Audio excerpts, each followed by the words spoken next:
Welcome back. وہ part one تھا. ابھی پارٹ ون شروع ہے. استاذ کا گفتگو، مراد بھائی کا گفتگو شروع ہے. بہت صاف صاف باتیں کر رہے ہیں. بہت کھلا دل کا آدمی ہے. ایسے باتیں کوئی بھی نہیں بتاتا ہے جو مراد بھائی آج آپ کو بتائیے. جی آتا ہے جی مراد بھائی. کبوتر کے پنجے کے بارے میں جی آپ نے جی بات کی. اچھا، کبوتر کا ہم جیسے استاد لوگوں نے ہمیں سکھایا کہ کبوتر کا پنجہ جتنا کھلا ہوگا ایسے، اور ان کی انگلیاں لمبی ہوگی لمبی ہوگی وہ، اور اس کی جو نلے ہوتی ہے وہ خشک ہو، سفید ہو اور پتلی ہو، پتلی ہو. تو وہ اچھی بریڈ میں بھی ہوتا ہے اور اچھی اڑان کا بھی مالک ہوتا ہے. تو جس کبوتر کے انگلیاں چھوٹی ہو اور اس کے درمیان میں گیپ کم ہو اور نلی جو بڑی ہو، ان کبوتروں کا اتنا وہ اچھا نہیں ہوتا.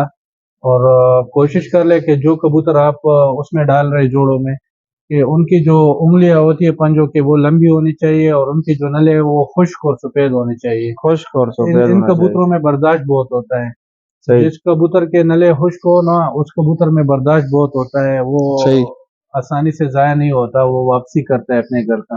اپنے گھر کا جی. خشک واپسی اس پنجے میں آپ دیکھ رہے ہیں زیادہ تر کو آنکھ میں. واپسی تو سب سے پہلے جو ہے نا بلڈ لائن میں بہت ہوتی ہے، صحیح. پر میں بھی ہوتی ہے اور آنگ میں بھی ہوتی ہے اور پنجوں میں. اس میں جو جس کبوتر میں ایک کوالٹی ہوگی اس میں برداشت بہت ہوگا، اور وہی کبوتر واپسی کرتا ہے جس میں برداشت زیادہ ہو. صحیح. جس کبوتر میں برداشت نہ ہو تو وہ کبوتر بہت کم واپس آتے ہیں، کیونکہ کبوتر بازی ایسی ہے کہ 11 دن یہ الٹے. ہم لوگوں نے الحمدللہ 15 دن لگاتار بازیاں بھی اڑائی ہے 2017-18 میں ہم لوگوں نے. ماشاء ہاں، اللہ. تو اس میں کبوتروں کا پتہ چل جاتا تھا کہ بھائی کہ وہ تو ہاں لگاتار کس قسم بازی. کے کبوتر. ہاں، بالکل کیونکہ اس میں کبوتر کے اوپر بوجھ بہت زیادہ پڑ جاتا تھا نا. صحیح. ابھی ڈک کی بازی ہے، اس میں کبوتر پہ اتنا، اس میں بھی کبوتر پہ جیٹ میں زور پڑتا ہے، لیکن پھر بھی آپ کے پاس ایک دن ہوتا ہے، ایک دن ہوتا کبوتر ہے. کے پاس بھی ایک دن ہوتا ہے. لگاتار میں یہ ہوتا ہے کہ آپ کی کبوتر اگر 4-5 بجے بھی بیٹھا اس نے صبح دوبارہ اڑنا ہے. بالکل تو اسی طرح. ہاں، جب ہم یہ جوڑ اور ہڈی کی بات کر رہے ہیں تو یہ اسی وجہ سے کر رہے ہیں کہ جس کبوتر میں یہ کوالٹی ہوگی اس پہ آپ جتنا زور ڈالیں گے تو وہ واپسی کرے گا. بے شک وہ 1-2 گھنٹے پہلے بیٹھے گا لیکن گھر نہیں چھوڑے گا، واپس آئے گا گھر پہ. جس گھر پہ کبوتر واپس کی آئے. ہڈی جوڑ میں کمی ہوگی، بیشی ہوگی، وہ ایک دن اچھا اڑے گا، دوسرے دن اچھا اڑے گا، تیسرے دن اگر اس پہ زور زیادہ پڑ گیا تو وہ سائڈ پہ چلا جائے گا، وہ گھر نہیں آئے گا. آپ کے کہنے کا یہ مطلب ہے کہ کبوتر جوڑوں میں ڈالنا، اس کے پوائنٹ میں کمپرومائز نہیں کرنا چاہیے. نہیں، ہر جوڑوں میں پوائنٹ میں. بالکل بھی کوئی، سب سے پہلے بلڈ لائن ہے، صحیح. اس کے بعد ہڈی جوڑے اور اس کے پر اور آنکھ کے ساتھ پھر اس حساب سے ہونے چاہیے. اس حساب سے ہونا جی چاہیے، جی، کمی نہیں جوڑوں ہونا میں چاہیے. کمی بیشی نہیں ہونی چاہیے. اڑان کے کبوتر میں اس کے جوڑ کو لے کچھ بھی مسئلہ ہے وہ چل جاتا ہے، کوئی مسئلہ نہیں ہے. صحیح. لیکن جوڑوں میں کمپرومائز نہیں کرنی چاہیے، جوڑے پرفیکٹ لگانے چاہیے. اب یہ مطلب اگر جتنا کمی ہوگا پوائنٹوں میں اتنا وہ بچوں میں کمی زیادہ ہاں، آئیں گے. اور کوشش کرے کہ ایک ہی بلڈ لائن کو بار بار ایک دوسرے کے ساتھ کراس نہ کرے. اس سے یہی ہوتا ہے کہ جو خامیاں ہے وہ بڑھتی جاتی ہے. اگر آپ 2 بہن بھائیوں کو آپس میں لگائیں گے تو اس میں باہر کی کوالٹی نہیں آتی. اگر آپ کے پاس 2 اچھی قسم کے نسلیں ہیں، مطلب آپ کے پاس ایک ٹیڈی اچھی قسم کے کبوتر نر ہے اور کمگر میں مادی آپ کے پاس، یا سیالکوٹیوں میں مادی ہے، تو ان دونوں کو آپ آگے لگائیں گے تو ان کے جو آگے بچے آئیں گے ان میں دونوں کوالٹی آئے گی، سیالکوٹی والے بھی آئے گی، ٹیڈی اور کمگر والے بھی آئے گی. تو ان کی اڑان بھی زیادہ ہوگی اور واپسی بھی زیادہ ہوگی. اگر آپ ٹیڈی کو آپس میں ٹیڈیوں میں لگائیں گے اڑان کے لیے تو وہ ان کی کوالٹی کم ہوتی ہے اور ان کے جو نقص ہوتے ہیں وہ زیادہ ہو جاتے ہیں. اس طرح کمگر کو کمگر کے ساتھ نہیں لگانا چاہیے. اگر آپ آگے بریڈنگ کے لیے اس کو لے رہے اور آگے ان کے بچوں کو دوسرے بریڈ میں کراس کر رہے وہ صحیح ہے، لیکن اڑان کے لیے میرے حساب سے ان بریڈ نہیں ہونا چاہیے. ان بریڈ بچوں کے لیے بھی خطرناک ہے اور اڑان کے لیے بھی خطرناک ہے. اڑان میں تو ان کی خوبیاں ہی ختم ہو جاتی ہے. پر کیسے آپ پسند کرتے ہیں؟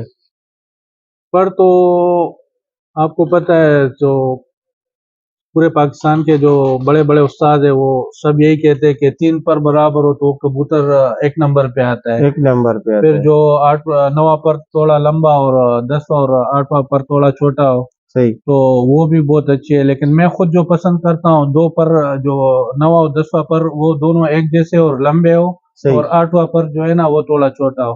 اس پر کی یہی کمال ہے کہ آپ کے کبوتر صبح رکیں گے نہیں, وہ ڈائریکٹ آسمان بند چلے جائیں گے, اپنی پرواز اوپر پوری کر کے نیچے آئیں گے. نیچے آئیں جو گے. جس کبوتر کا 9واں پر لمبا اور 8واں اور 10واں کم ہو, وہ کبوتر رگڑ کرتا رہے گا, وہ صبح میں آسمان بند چلا جائے گا, پھر نیچے آ کے اوپر نیچے ہوتا رہتا ہے. اوپر نیچے اس ہوتا کی یہی رہتا ہے. کوالٹی ہوتی ہے.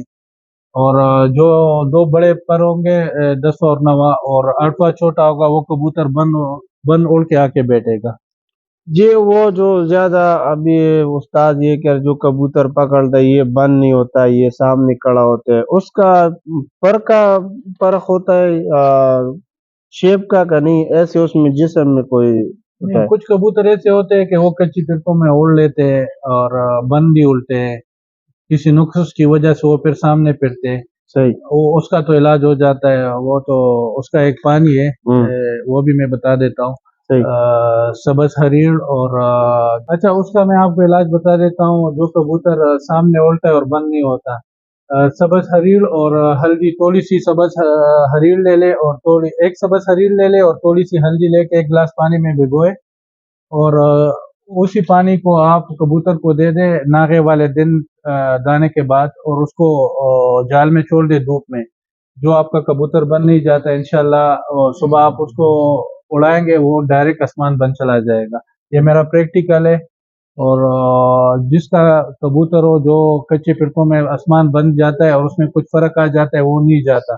صحیح. آسمان بند نہیں جاتا, ان کو یہ دو چیزیں آپ پانی میں استعمال کر کے دیں گے اور اس کو دھوپ میں 1-2 گھنٹے کے لیے چھوڑیں گے, صبح وہ کبوتر سب سے پہلے وہی کبوتر آسمان جائے گا. یہ سبز ہریڑ اور ہلدی یہ کتنا پانی میں یہ ابالنا پڑتا ہے کہ ایسے میں ڈالنا؟ ایک سبز ہریڑ آپ لے لے, اس کو کھول دے, اس کی ہڈی نکال دے, اور اتنی سی تقریباً آدھا انچ جو ہے نا وہ ہلدی لے لے, پانی میں بھگو دے 2-3 گھنٹے کے لیے, اور پھر کبوتر کو 10 سی سی یا 15 سی سی دے دے, اور اسی کبوتر کو آپ دھوپ میں چھوڑ دے دانے کے بعد, اور انشاءاللہ وہی کبوتر صبح سب سے پہلے جائے گا. وہ پسا ہوا نہیں ہے وہ ہلدی, وہ آپ پیس بھی سکتے ہیں, نہیں آپ اس کو تھوڑا سا پیس کر کے گلاس میں ڈال سکتے ہیں. پیس سے یہی ہوتا ہے کہ اس کا زیادہ وہ آ جاتا ہے نا.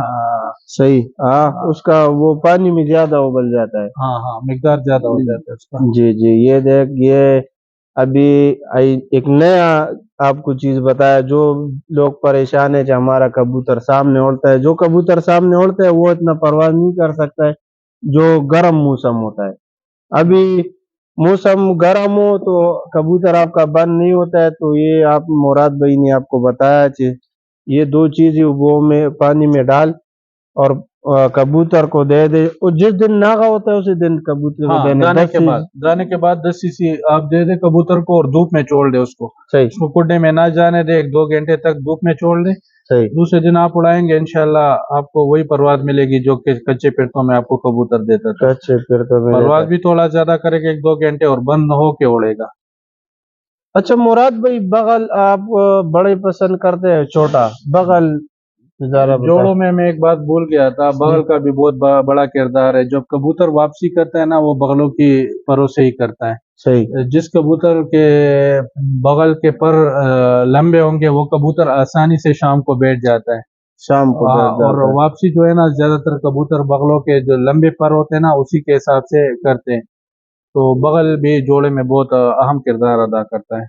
جوڑوں میں بغل اڑان والے بھی, آپ کے جوڑوں کے کبوتروں کے بغل لمبے ہوں گے تو لازم بات ہے ان کے جو بچے آئیں گے آگے ان کے بھی بغل پورے ہوں گے.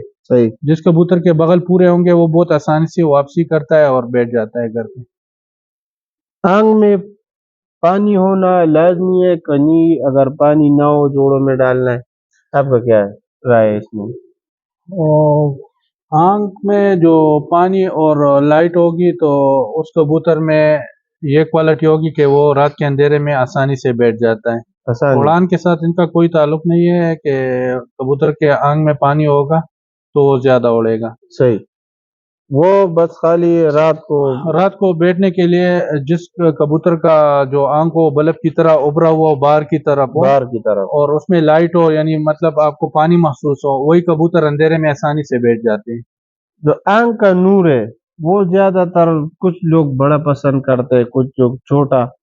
آپ کا کون سا جو پسند؟ چھوٹے نور کے جس کبوتر کے آنکھ کی نور چھوٹی ہو وہ کبوتر بلندی میں اڑتے، بہت زیادہ بلندی میں اڑتے۔ بلندی میں ہاں، ہوتا تو ہم لوگ تو پسند کرتے ہیں نارمل نور کو، کیونکہ سیلکوٹیوں کے کبوتروں کے جو آنکھ کی نور ہوتی ہے وہ موٹی ہوتی ہے ہے، جی اور کسوریوں کی اکثر اور ٹیڈیوں میں بھی کچھ کبوتر ایسے ہوتے ہیں ان کے بہت چھوٹے ہوتے ہیں، ان میں تیزی بہت ہوتی ہے۔ جو بڑے نور کے کبوتر ہوتے ہیں وہ بلندی زیادہ نہیں پکڑتے، اور جو چھوٹے نور کے پرندے ہوتے ہیں وہ بلندی زیادہ پکڑ لیتے ہیں۔ تو سب سے بیسٹ جو ہے نا وہ نارمل ہونا چاہیے، نارمل ہونا کیونکہ چاہیے۔ جو کبوتر بہت زیادہ بلندی پکڑ لیتا ہے تو جو اسو اور بیساکھ اور چیتر کے موسم میں ان کا بیٹھنا تھوڑا مشکل ہو جاتا ہے، تھوڑا کیونکہ وہ مشکل نکلتے ہوتا بہت لیٹ ہے اوپر سے، ہے جی۔ تو ان کو بیٹھتے بیٹھتے یا تو اوور ٹائم ہو جاتا ہے یا بیٹھنا تھوڑا مشکل ہو جاتا ہے۔ اس سے اچھا یہی ہے کہ جو نارمل نور کے کبوتر ہوتے ہیں وہ آسانی سے بیٹھ جاتے ہیں، اور وہ بلندی بھی ان کی تھوڑی کم ہوتی ہے تو وہ نکل کے آ کے بیٹھ جاتے ہیں۔ اچھا مراد بھائی، جو ابھی کچھ کبوتر آپ اڑائیں گے صبح تو کچھ کبوتر سے منٹوں کے حساب غائب ہو جاتے ہیں، بند ہو جاتا ہے، کچھ کبوتر بہت آہستہ آہستہ جا کر بند ہوتا ہے، اس میں کون سا ایسی چیزیں جو زیادہ جلدی جاتے بند ہوتا ہے یا وہ آہستہ آہستہ جا کے بند ہے، اس میں کیا ہے؟ کبوتروں کے بلڈ لائن میں بھی یہ چیز شامل ہے، کچھ کبوتر ہوتے ہیں وہ کڈے سے نکل کے ایک دم سے ہائٹ پکڑ لیتے، ہائٹ پکڑ ہاں، لیتے جی۔ اور وہ زیادہ تر کسوری اور ٹیڈی کبوتر ہوتے ہیں جو جلدی ہائٹ پکڑ لیتے ہیں۔ جو ہمارے سیالکوٹ کے کبوتر ہے یا جو ہمارے پہلے کابلی کبوتر ہے، جو سادے کبوتر ہے، صحیح۔ ان میں یہ سپیڈ تھوڑی سی کم ہوتی ہے ان کی نسبت، تو یہ بلڈ لائن کے اوپر میٹر کرتا ہے۔ اور کچھ کبوتر جو گول پر کے ہوتے ہیں وہ تھوڑے آہستہ جاتے ہیں صحیح۔ آسمان میں، جو کبوتر کے پر نوکدار تلوار، ہو، ہاں تلوار جیسے اور نوکدار پر ہو، ہاں، وہ کبوتر جلدی بند ہو جاتے ہیں، بلندی جلدی جلدی پکڑتا پکڑ ہے لیتے ہیں۔ جی۔ اجی جیڑ میں جو آپ نے بازی لگائی تھی وہ پنجاب میں بڑے بڑے چھتوں کے ساتھ، وہ کون کون سے چھت پہ آپ نے لگائی؟ الحمدللہ ہم نے ماشاءاللہ جو چیمپئن رہے تھے۔ مجھے جب سب سے زیادہ خوشی ہوئی ہے تو الحمدللہ ہم نے استاد اکمل خان کے ساتھ بازیاں لگائی تھی، اڑائی تھی 2022 میں۔ صحیح۔ 2022 میں استاد اکمل خان کے ساتھ اور ان کے بیٹے استاد فاروق اعظم خان کے ساتھ، جی ان کے اور شاگرد شفقت بجاڑ والے، صحیح۔ اور کافی سارے تقریباً ان کے 7-8 شاگردوں کے ساتھ ہم لوگوں نے بازیاں اڑائی ہے، اور سب سے زیادہ مزہ بھی ان کے ساتھ شوق میں آیا۔ وہ بہت اچھے پلیئر ہیں جی بالکل ماشاءاللہ، استاد اکمل خان جو ہے وہ اس کا کوئی مثال ہی نہیں ہے بالکل، شوق یہ کے بات تو حوالے سے، اور سوشل میڈیا میں بھی اس کا کوئی وہ نہیں ہے، خود نہ یوز کرتا ہے نہ ان چیزوں کو پسند کرتا ہے، صحیح۔ اور بہت دلیر ماشاءاللہ کھلاڑی ہے۔ مجھے سب سے زیادہ مزہ ان کے ساتھ شو کرنے میں آیا ہے۔ جو ابھی آپ کا ٹاکرا ہوا تو اس میں بہت مزہ ہاں، اس کے چھت پہ۔ 2022 میں ہماری فائنل اڑان تک گئے تھے استاد اکمل خان کے ساتھ، پہلی 4 پھرتوں میں الحمدللہ اللہ پاک نے ہمیں عزت دی تھی، اور اس کے بعد پھر مسلسل انہوں نے ہم سے جیتے، اور پھر فائنل اڑان تک 2022 میں ہماری بازی گئی تھی۔ اچھا یہ جو اس کی شاگرد ہے متولا علی حسن لالی، ان کے ساتھ نہیں لگا ہوا تھا بازی؟ ان کے ساتھ ہماری بازی اڑی تھی، ان کی ایوریج کے ساتھ 11 دن کی ایوریج اور 6 دن کی ایوریج کی بازی اڑی تھی، صحیح۔ وہ ہم سے جیت گئے تھے، وہ اور جیت استاد گئے۔ اکمل خان کے ساتھ ہماری 3 فارمیٹ کی بازی تھی، تو شوٹ جو تھا شوٹ میں فائنل تک ہم گئے تھے۔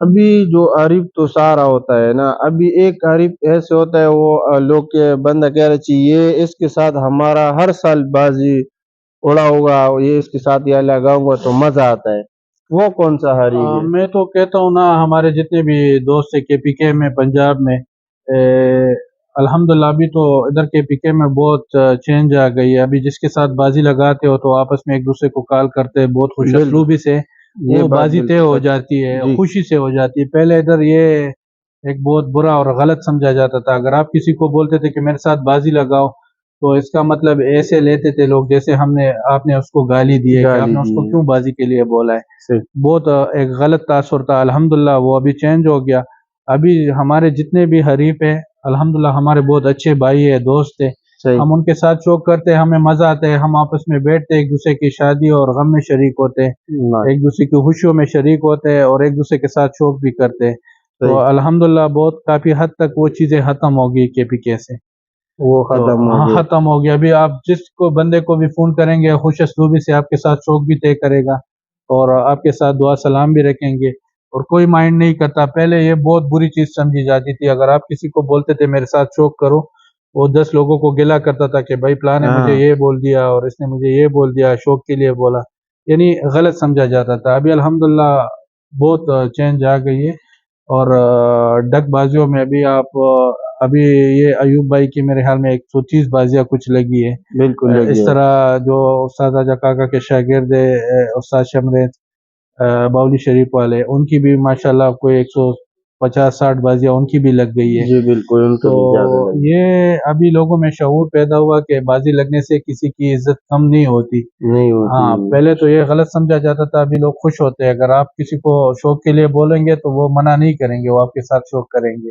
وہ خوش ہوں گے. چاہیے ابھی ہاں جس نے بتایا ہمارے ساتھ شوق کا, بالکل بالکل آپ کے کون سا چھت پہ ہے جی؟ اس چھت پہ میرا اگر بازی ہو ہر سال اسی چھت پہ اڑاؤں گے شریف کے ساتھ تو مزہ آتا ہے. میرے تو جتنے بھی حریف ہے, میں تو ابھی اس سال شوق نہیں کر رہا ہوں صحیح کسی وجہ سے. تو انشاءاللہ اگلے سال میری جو پوسٹ ہوتی ہے میں سب سے پہلے ترجیح دیتا ہوں اپنے حریفوں کو صحیح جو میرے ساتھ ریگولر شوق کرتے ہیں. تو میری دلی خواہش یہی ہوتا ہے کہ جو بندہ میرے ساتھ آلریڈی 2-3 سال سے شوق کر رہا ہے اسی کے ساتھ پہلی شوق ہو جائے. صحیح اس کے بعد جو نئے شوقین ہوتے ہیں ان کے ساتھ بھی لگاتا ہوں, لیکن میری ترجیح یہی ہوتی ہے کہ جو ہمارے پرانے حریف ہے وہ ہمارے حریف ہے شوق میں, باقی وہ جو دنیاوی کام ہے اس میں وہ ہمارے بھائی ہے بھائی ہے. اور ہمارے دوست ہے. تو میری سب سے پہلے یہی ہوتا ہے کہ ان کو سب سے پہلے حریفوں کو دعوت دیتا ہوں کہ ان کے ساتھ شوق طے ہو جائے, اس کے بعد پھر جو نئے حریف ہوتے ہیں ان کے ساتھ پھر شوق کرتے ہیں.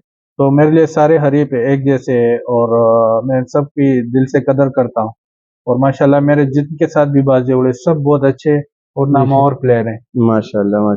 اچھا ایک بات اور بتاؤ مراد بھائی, ابھی آپ کا تو ماشاءاللہ استاذ کالا خان وہ تو آپ کا بالکل دل کی قریب ہے, اور استاذوں میں کون سا آپ کا آئیڈیل پنجاب میں یا ادھر جو آپ کو پسند ہے کہ یہ استاذ مجھے بہت پسند ہے؟ ہمارے پارٹی کے تو آپ کو لازم بات ہے سب سے پہلے بندہ پارٹی کو سپورٹ کرتا ہے. جی ماشاءاللہ ہمارے اپنے بھی جو نامور استاد ہے, استاد حسن شاہ ہے, جی استاد خرم ہے, جو پیر فواد عظیم کے چھت پہ ہوتے ہیں, استاد معین نواز گمان ہے, استاد کالا خان ہے. ہمارے اپنے بھی کافی سارے بہت اچھے استاد ہیں جو پاکستان لیول پہ گیم جی کرتے ہیں. ان کے علاوہ استاد اکمل خان میرا آئیڈیل ہے, ماشاءاللہ وہ بہت ماشاءاللہ. اچھے پلیئر ہیں, اور ان کی جو کبوتر بازی ہے وہ سب سے ہٹ کے. سب تو سے ہٹ کے اس کے علاوہ جو ہمارے کے پی کے میں جو اچھے استاد ہے, استاد ظفر ہے, تازہ پر ہاں استاد بیرمن بھائی بھی ہے, اور بھی بہت سارے استاد ہیں, بہت سب استاد ہے ہمارے لیے ماشاءاللہ. قابل احترام ہے. سب ماشاءاللہ استاد اپنی اپنی جگہوں پہ بہت اچھے ہیں ماشاءاللہ. جی دوستو, گفتگو اپنی سن لیے. مراد بھائی کا بہت اچھی باتیں کی ہے ماشاءاللہ. ایسی باتیں بڑے بڑے استاذ بھی نہیں بتا رہے. ان کا کبوتروں کا شوق آپ کو کروائیں گے انشاءاللہ. ان کے پاس بہت اعلیٰ نسل ہے, ان نے بہت محنت سے کٹا کیے. استاذ مراد خان ان کی شوق بھی کروائیں گے انشاءاللہ. ان سے انشاءاللہ بہت شکریہ.